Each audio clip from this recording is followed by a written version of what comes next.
Usually the pathway that people start with is the one that you probably, I don't know, sometimes in biology they even cover it. Did they cover glycolysis here in biology 1 or 2? Or in any of your classes so far? Or is this the very first that you're hearing about glycolysis? No. So where else have you heard about glycolysis? Okay, and what did they tell you about it in cell and molecular biology?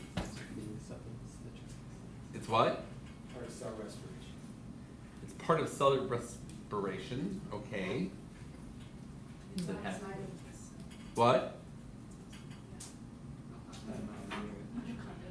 It takes place in the cytoplasm system. So I think did someone say it takes place in the mitochondria and someone said it takes place in the cytoplasm?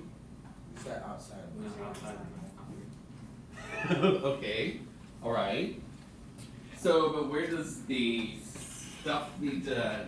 Where does the product or products need to go to from glycolysis? into the mitochondria. What depends on the product, right? It depends upon the intent, and so that's why it's a little bit more complicated than that. But one product maybe does need to go, or need to go to the actually one will go into mitochondria. How does it get there? And that's also some of the things that we'll be talking about, not in this chapter, but later on. I don't think it's in this chapter. But location and compartmentalization is really important as well, because that's one way that we have to control, to make sure that you keep this in check, or its antagonistic pathway or pathways in check as well. Okay. Unfortunately, I can't click on these because I've got the iPad, but I did include animations. I haven't checked this year to make sure, but as of last year, they were all linked and they would do, but that way for those, or there are others, countless animations concerning glycolysis. But some of these are really nice because they then you can physically see it happen, and see how it mutates as it goes along. All right. So overall, make sure you know what happens in glycolysis, the conversion of what to what. If you start off, what do you start off with in the typical standard glycolysis? What's the initial compound? Glucose, and it has how many carbons? 6. Okay, and what's the final carbon-containing product? Pyruvate. Dang it, that was a little bit of a trick question because there's another one as well, but it has carbon in it. But yes, it's pyruvate. How many carbons are in pyruvate? 3. So you actually make 2 moles of pyruvate for every 1 mole of glucose. Make sure you know the 3 possible fates of pyruvate and under what conditions. And you just have to know the 2 steps of glycolysis. But once again, they'll start to hopefully, especially maybe it's more difficult this chapter, but by chapters 21 or whatever, as we go through, it becomes easier and easier and easier as you see the rationale and the logic behind it, with the names for the enzymes and the functionality and the kind of reactions that occur. Because there's only so many ways to do something. All right, some of these figures came out of the old book, some of them come out of the newer book. I like this one because it's really simplistic in the way that it shows the breakdown. Okay, many times I've asked people, what is the whole purpose, and I did this last week. What's the whole purpose of, last class, not last week. It seems like a week ago already. What's the whole purpose of glucose? And usually I get, to make energy. I'm like, that's kind of a Miss America kind of question. And so, but if people had said, it's to make ATP, yes, but directly it doesn't make very many. How many ATPs get actually made? You get 2 made directly, okay? So, in the net, okay? However, the important thing here is to notice is that you also get 2 NADHs. Depending upon the pathway with which it gets into the mitochondria, it's one that has to get to the mitochondria, it technically does have carbon in it, but that's beside the point. It can make up to 2.5 ATPs per NADH. Okay, so that's why the NADH is actually, some would argue, more important. It's the electron reducing equivalence. I got another figure coming up that I think does a good job showing that. But then the pyruvate's got 3 possibilities. Under many conditions, for us, most people will think about this. Okay, aerobic oxidation, you go into the citric acid cycle. What's another name for the citric acid cycle? Krebs cycle, or bicycle, which we'll get to that later. What's another one? It's kind of a third. There's Krebs, there's citric acid, and there's one's actually even probably better, and since Krebs doesn't tell you a whole lot, and technically Krebs is a bicycle. We'll talk about that later. But does anyone know what's the other name for the citric acid cycle?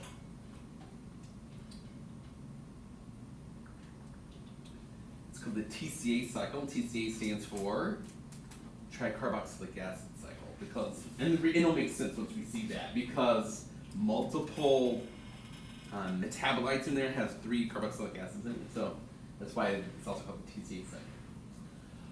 Okay, that's why it's showing you how, and if you look it up, sometimes there's a discrepancy on how many ATPs get made. Some will say, oh, there's only 30 ATPs that can get made going one way, or 32. And we'll talk a little bit about the reason why there's that discrepancy. Under other conditions, you can undergo what's called anaerobic glycolysis. Okay, and so anaerobic glycolysis, what does it mean if it's anaerobic? There's no O2 around. Okay, and then finally the third is anaerobic alcoholic fermentation, which is also anaerobic. And the final product is ethanol. Can people do anaerobic alcoholic fermentation? Yes. It's kind of a trick question. So typically they say, no, you don't anaerobic, like we don't make alcohol inside of our body.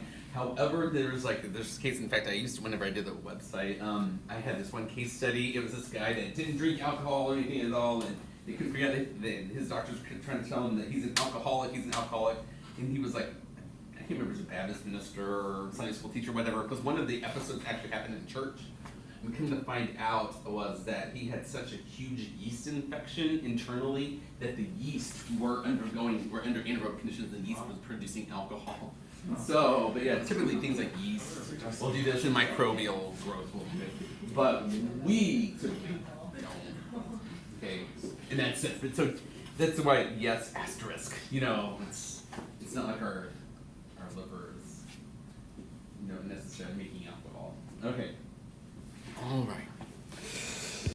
Oh, okay. So there is. I thought I had that. Oh, I don't have my computer up. There are 10 enzyme catalyzed steps, and so that's the overall net conversion, I guess you could say. That's why I said. Just a second. I've got to wait this up.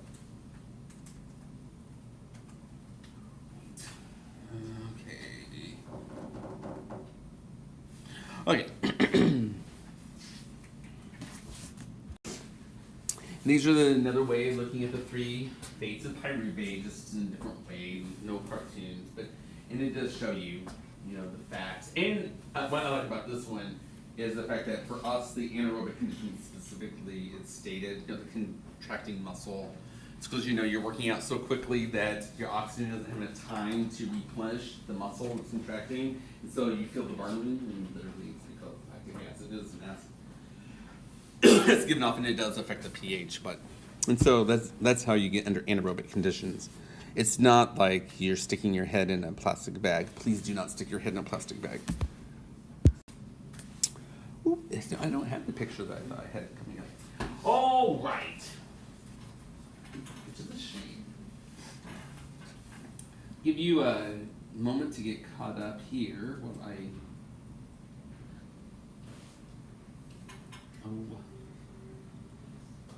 Bring up the PowerPoint.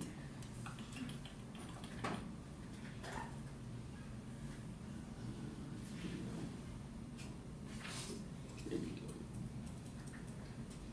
And I did put this on my fire. I think it's the one taking that just has the boxes, so that way you could follow along and take notes on it if you wanted. Okay. So. Ignore the, I don't know what happened there. Something happened whenever it went from I don't know. That box has nothing to do. The one that's on the alcohol there. Okay, so we go from glucose to glucose 6-phosphate. And so, glucose 6-phosphate. This is step 1. There's an ATP that gets converted to an ADP. So what class or classes of enzymes could this possibly be? That's what Nice. Okie dokie. And if you were going to name this, what would you name it? Hexokinase. This is hexokinase.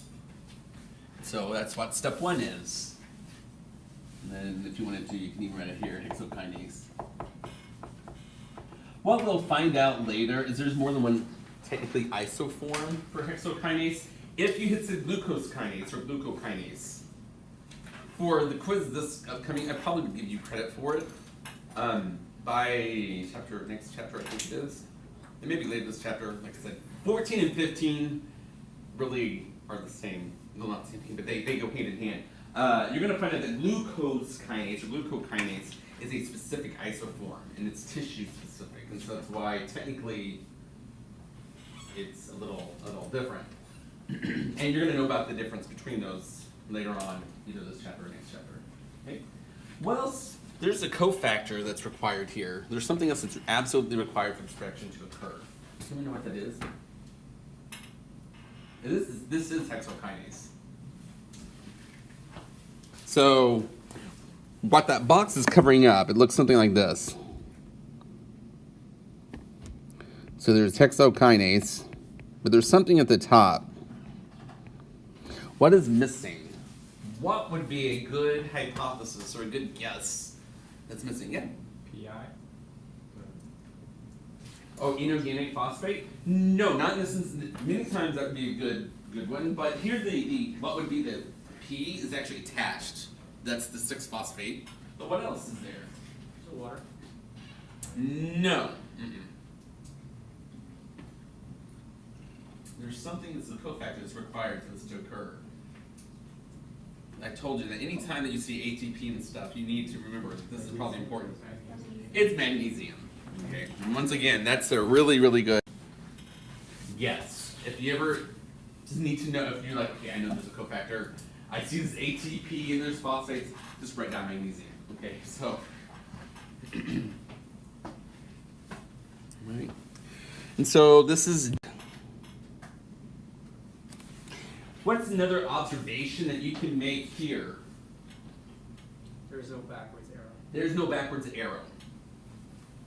So what do you suppose that infers? What's a good hypothesis here? You can't go backwards. Right. This is one of the checkpoints. And we'll talk more about that later on, but that's just a good thing. This is one of the checkpoints, so that's why you may want to put a little asterisk. Yay! Okay. There, to let you know that it's one of the checkpoints. Do not memorize the numbers here. Okay, do not memorize it. But this is just to take home the point, or to make a certain point. Okay? This, if you take glucose and you took inorganic phosphate and you stuck them together, it was not energetically favorable. Right? Because the inorganic phosphate is perfectly happy. There's resonance, lots of resonance around it, so it's perfectly happy. Now, if you're going backwards, it is energetically favorable because it'd be negative 13.8. So the way that the enzyme causes this to occur is at the expense of the ATP. That's why it's a kinase. And so therefore the ATP gives off, negative 30.5. So when you add them together under standard conditions, you see overall, as a coupled reaction, it's negative. All right. One other thing that I wanted to point out. Here, let me go back. Okay. This is reaction 2. We're going from glucose 6-phosphate to fructose 6-phosphate.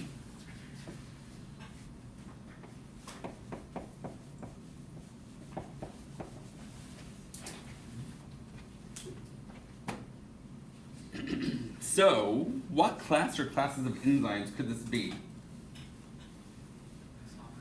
It's an isomerase. Now, that being said, okay, there's another class of enzymes that also do isomerization reactions. So just as a review, what would that one be? Mutate. Those are mutases, okay. But no, this is an isomerase. Okay. What's another observation before you go to naming it? What's another observation that we can make about this?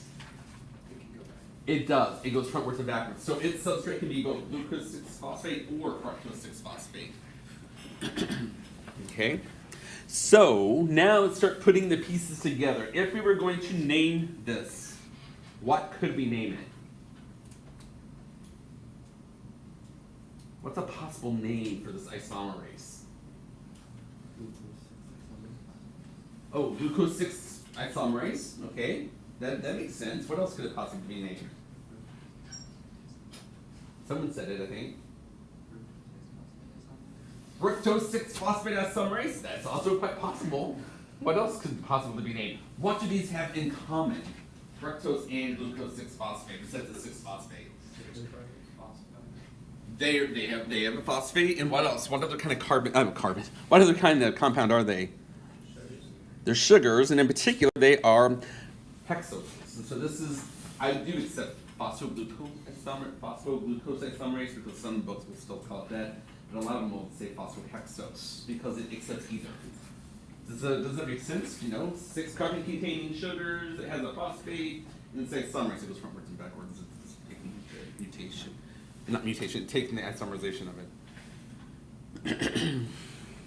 Okay. What? I don't think some would get it right now. Oh, phosphohexose isomerase or phosphoglucose isomerase.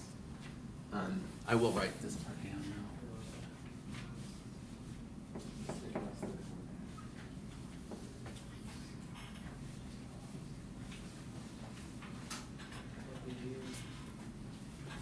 That's from your house. I don't remember if this is how your book. Some books give it this abbreviation. That's what I'm going to call it. So, okay. Oh, that was 2. Phosphohexose isomerase 3. Okay. All right.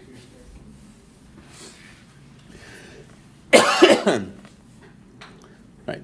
Step 3. Did you go web for a second? Oh, yeah. So now we're up here. This is reaction 3. I wish I couldn't cut off it. It goes from fructose 6 phosphate to fructose 1,6 bisphosphate. If you go way back to naming, remember bis just means 2. It's like di. D-I, not D-I-E. Okay. Right, there's an ATP. It's converted to ADP. There's magnesium.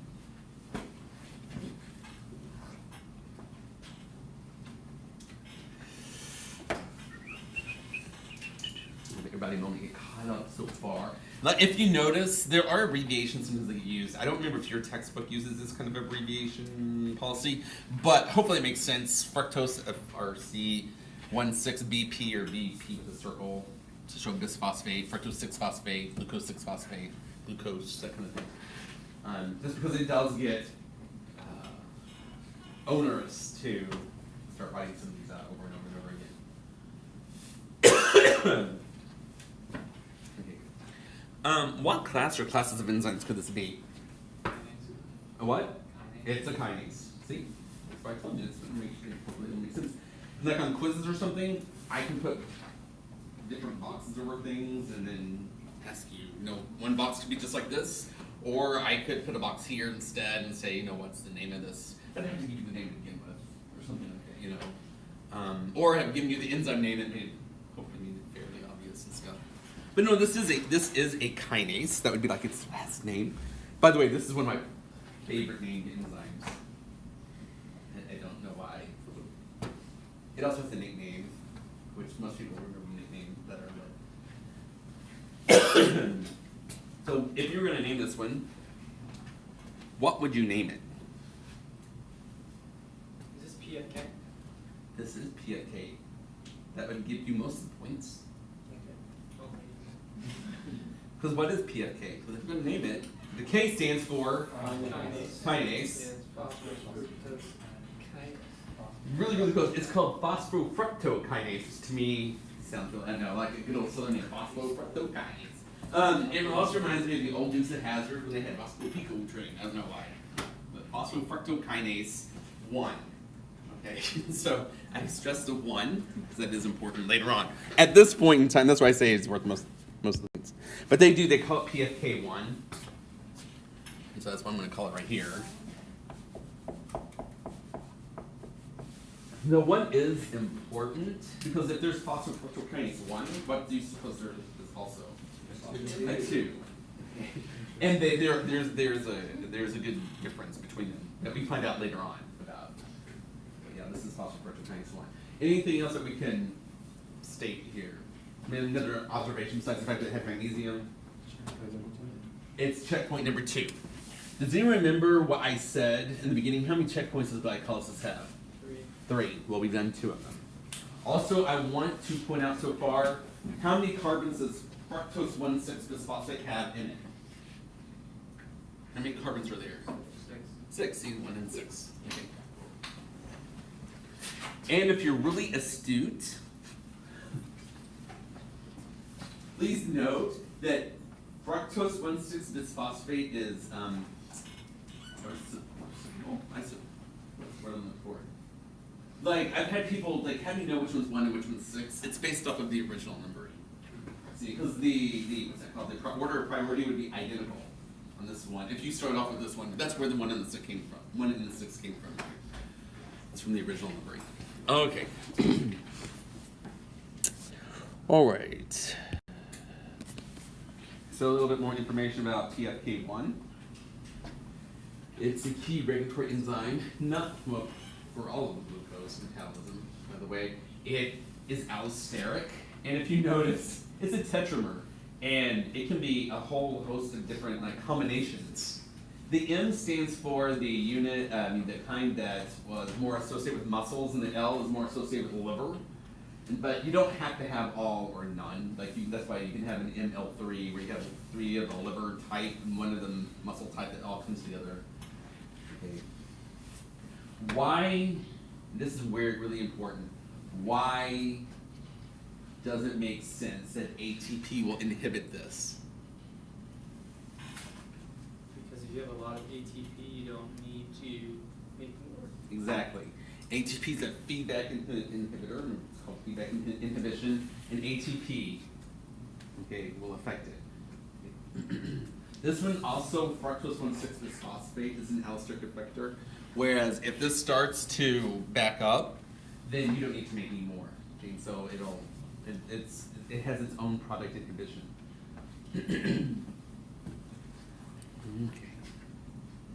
Okay. This is just a little graph. I wouldn't expect you to draw it, but just to explain the ramifications of it, because it's not like an all or none. Okay. But if you notice, this enzyme, what's the under low ATP conditions, what's the shape of that curve?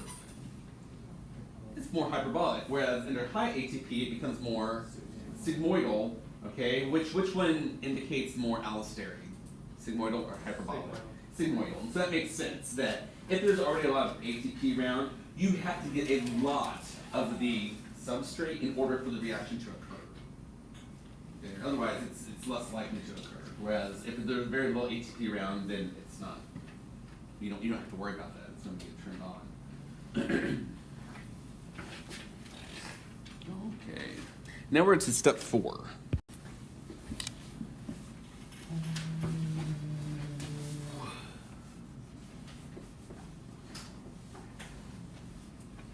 Step 4 is special.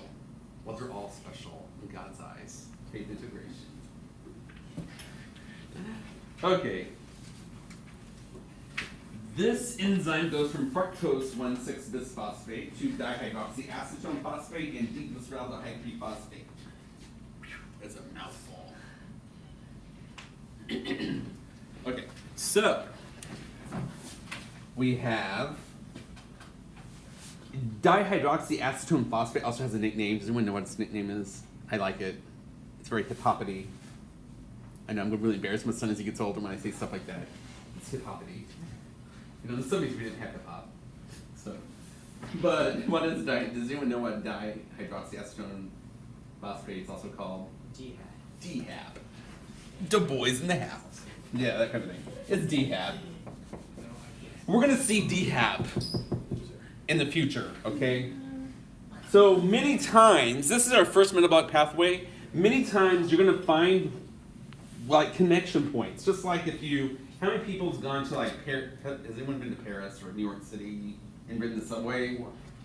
Like the Paris subway is very labyrinthine, but there are different like area, or I guess Washington D.C. does the same thing. There are different areas where like the different subway lines have like a common stop, and the same thing happens metabolically.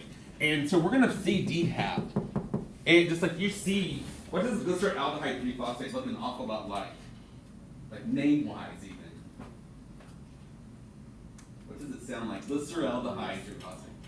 Someone said it. Glycerol. And glycerol, and this is where you start to learn their structures. Glycerol had how many carbons? 3. And this is one of the ones that even last semester I told you that I wanted you to memorize the structure of glycerol. It had 3 carbons, and what else did it have? 3 alcohols, and where were the alcohols at? Where? Where were the alcohols in glycerol? Here's the 3 carbons, so where are the alcohols? Each carbon, carbon 1, carbon 2, and carbon 3. Okay, so therefore, if you can draw glycerol, you can draw this, because you take glycerol, you turn to glyceraldehyde. Glyceraldehyde 3-phosphate, that means on the 3rd carbon, you stick a phosphate. That's why I didn't know glycerol. Dihydroxyacetone. Acetones, whenever I taught organic chemistry, you had to memorize. Remember, it's the common name for the simplest ketone. It's got 3 carbons and it's a ketone. And it's dihydroxyacetone because it's got 2 alcohols sitting off of the ketone. And then it's a phosphate, so you stick a phosphate with it. That's how it's the same thing. Okay. This is where you take something that started off with 6 carbons and you turn it into something that, or 2 things that have 3. That's why this is, it's special. What enzyme is this one?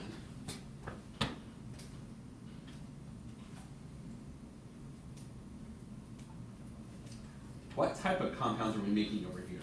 Because first of all, it's frontwards and backwards, it's reversible. What kind of compound is this?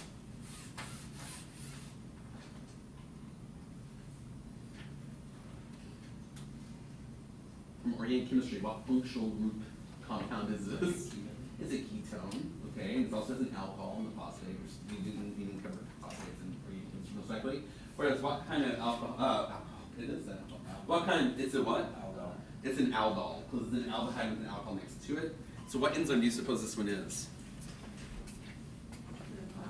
This is aldolase. This is the one where it's known by its common name. In fact, I don't even know what its official enzyme classification commission name is. This is aldolase. Okay, so you are making an aldol. Those are aldehyde 3-phosphate. Aldol. Or ald, technically ald.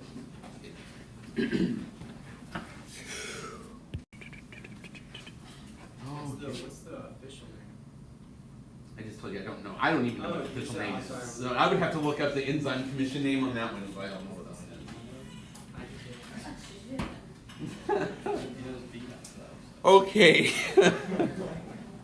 So, don't worry, my wife does the same thing constantly. So, this is the mechanism for aldolase. On your own, if I take the time to put it in the PowerPoint, usually it means it's important for something. I like this one because of the fact that it shows you some of the different types of reactions that's occurring. And so I would know that this is the way that a lot of times they show biochemistry electron pushing. Okay, so in the very first step of aldolase, here we have what we're starting off with. Remember, it's called I can't think of the word. Well, it's ring opening. I can't think of the official word for it, but it's the hydrolysis of the ring for sugars. They can be cyclical or open, and that's not enzyme catalyzed. That just happens naturally. Okay. And so then what we have here is we have a lysine that does the attacking for the enzyme. It attacks really the best electrophile. That carbonyl carbon is the best electrophile. They always, this is how they like to show the general acid kind of thing. You know, they sometimes, once in a while they make sure it has a water or an H+. Biochemistry is not as specific about it necessarily as organic chemistry is. Especially since we're in vivo.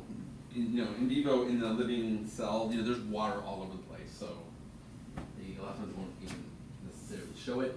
Okay, but then you have the general base that comes in to form what's called an imine. Okay, and this imine's got a special name. It's called a shift base. It's named after shift. It's an electron sequence. We're going to see these shift bases over and over and over again. Essentially, you get a reversal of it. However, during the reversal, it's attacking from the other side and it breaks into two. And so on your own, you'll want to look through and just understand this kind of mechanism, because we will see shift bases and general acid general base attacks frequently. Okay. This is step 5. Step 5 is really, really special, too. They're all special. Oh, I forgot to put down here. Glyceraldehyde 3-phosphate.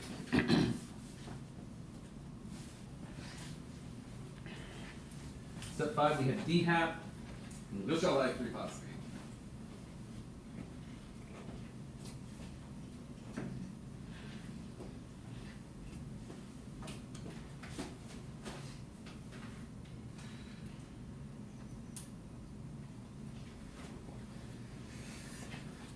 Okay, so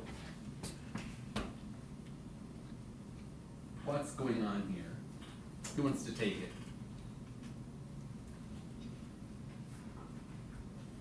Take it to call somebody.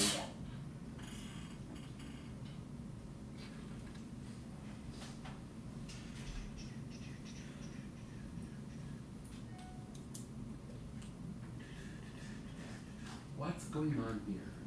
You're just swapping these alcohol and the aldehyde, and making it a ketone, or making Right. an aldehyde. Right. It's just going from, you're going from the ketone and the aldehyde form of this. That's the only difference between dihydroxy and glyceraldehyde 3-phosphate. Okay. So what class or classes of enzymes can this be? Isomerase. This is an isomerase. One little thing to note. The products from step 4 was DHAP and glyceraldehyde 3-phosphate. Only glyceraldehyde 3-phosphate can go on in glycolysis. So step 5 only occurs with this DHAP. That's why it's step 5. Okay, that's why. This glyceraldehyde goes on to step 6. It's kind of like a choose your own adventure. At the end of step 4, if you're the glyceraldehyde 3-phosphate, you can just skip on to step 6. If you're DHAP, you got to go on to step 5 to become glyceraldehyde 3-phosphate. So that's why I didn't know the best way to.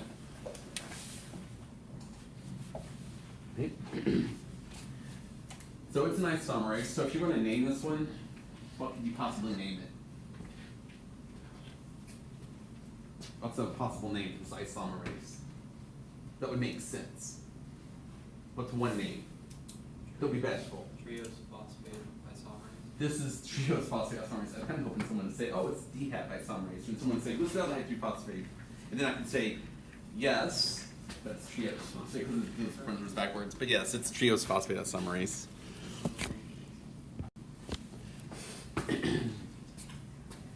So for faith integration, DHAP is kind of like Jonah. It's kind of like Jonah? Sure. Thank you. I've not even thought of it that way. For faith integration, DHAP is the Jonah of the glycolytic cycle.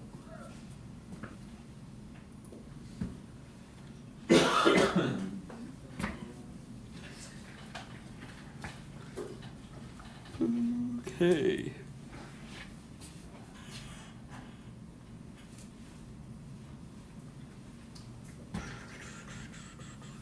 So how much energy have we made so far from glycolysis? 0.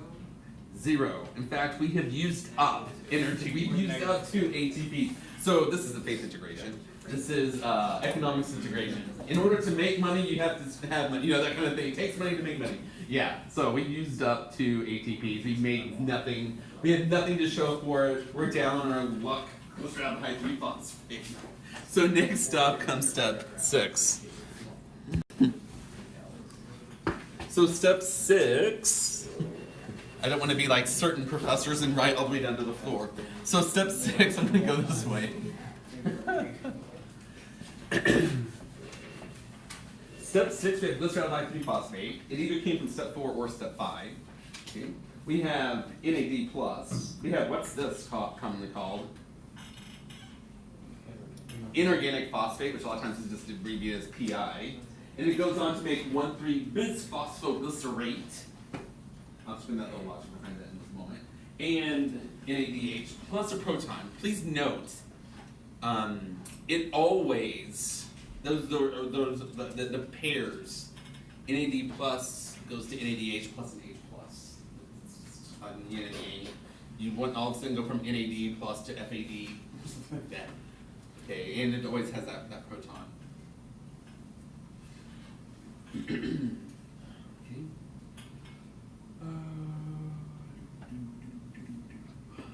Where to go from this? Okay. Does anyone want to hypothesize what is glycerate? Where does that come from? Remember we had glycerol, which had 3 carbons and 3 alcohols. Glyceraldehyde was one of the alcohols turned into an aldehyde. So what's a glycerate? What does that 8 ending mean? Carboxylate. It's a carboxylate. So if you take off the phosphate, and if you haven't noticed already, phosphates take the places of alcohols because the alcohol was the initial nucleotide. So that would be a carboxylate or carboxylic acid. So it would be glycerate or glyceric acid, which that exist in vivo. But so that's where the glycerate comes from, and it's 1,3-bisphosphate. So once again, if you know your glycerol, you can figure out all the glyceraldehydes, all the glycerates, the different parts. Okay. Okay. So, who wants to take this one? What is the what possible class of enzyme can do this? Dehydrogenase. This is a dehydrogenase. That's why I was pointing out. It is doing a redox reaction. Okay? Because on this, notice in aldehyde it's only making 2 carbon-oxygen bonds. As the carboxylate, it now has 3. So it's been oxidized. And the NADH, well, the NAD is reduced to NADH. Okay. So this is a dehydrogenase.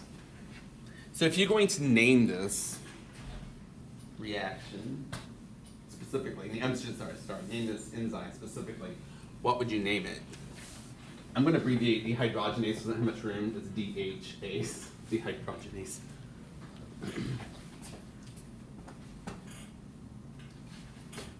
What one is it? Glyceraldehyde phosphate dehydrogenase. Yes. Not only is it glyceraldehyde phosphate, but what specific phosphate? Glyceraldehyde 3-phosphate. Because at least in theory, you could have a 2-phosphate. You don't in glycolysis, but this is very specific. Glyceraldehyde 3-phosphate, that's the substrate. It's involved in the dehydrogenase reaction, so it's the dehydrogenase for that. Whoops. So this is glyceraldehyde 3-phosphate dehydrogenase. On the last slide, I didn't notice, I don't know why it disappeared, but it had the little asterisk because of the fact that this is really where you're starting to get the bang for your buck eventually, because this NADH is what's going to go on to make ATP. But also, how many NADHs are made in this step from the original glucose? 2. Because from step 6 on, you have to multiply your thing by 2. You had 2 glyceraldehyde 3-phosphates. So you take 2 NAD pluses to make 2 NADHs. Of course, in a really balanced equation, all the 2's would cancel out. But so that's why you just have to remember from step 6 on, you're multiplying everything by 2. So if you make, if it says 1 NADH, you really mean 2 NADHs. All right. This is what a dehydrogenase reaction looks like. So I'm going to put it here. If you notice, it looks really simple comparatively to what some reactions look like. But on your own, once again, you can see, I would not ask you the electron pushing that happens in the NAD and NADH. It's fine with me if you show it just like this, NAD plus becoming NADH. One thing to notice is the way that it's written is it's hydride. Now, normally, you always follow the electrons. If you think back to organic chemistry, you always goes from things that are more negative towards things that are more positive. This is a hydride that it's leaving. The hydrogen's taking the electrons with it, which you don't hardly ever see. Right? Normally you see it getting attacked as a proton. You know, this is a hydride movement. Okay. There's something else we need to be familiar with on our end. Oh, yeah, yeah.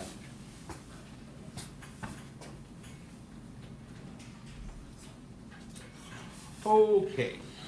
If it's in here, it's in there for a reason. Jason, are you going to upload this version of the PowerPoint? Because the PowerPoint you have up right now has most of the slides, but it doesn't have the 2 charts that you said we needed to know. Yeah, yes, I will after we finish all 10 steps, especially if you send me an email. Okay. Okay.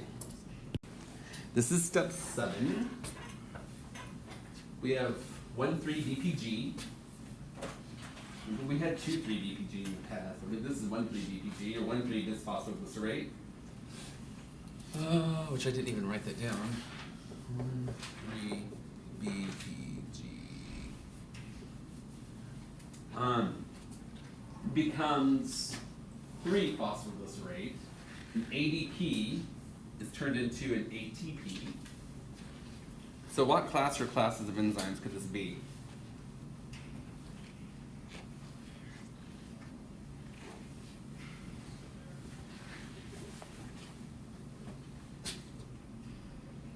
What class of enzyme is this? Okay, I can see when you say it's a transferase. So what kind of transferase would it be? Phosphatase? It's not a phosphatase, because a phosphatase, just to review, is where you break down and the phosphate comes off. Would it still be a kinase? It's a kinase. How is it a kinase? ATP and ADP. ATP and ADP. If you're going backwards, if I'd shown this the other direction, which I could, you would say, oh, this is a kinase because you have ATP going ADP and you're phosphorylating something. This is a kinase. And so if you're naming this one, what would you name it?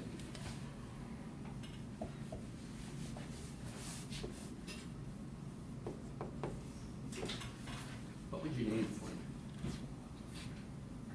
What kinase is it? BPG kinase. Okay. Phosphorylation kinase. Okay, now, you said both possibilities. Pick a side and tell me. BPGK. BPGK, okay, I can see that. Or, you know, it could be 3PGK, if you wanted to call it that, right? Because what's actually being phosphorylated?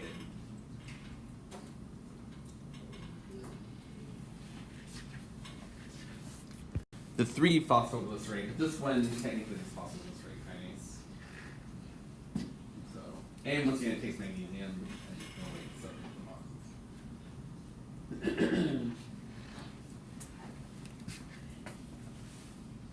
Okay, and so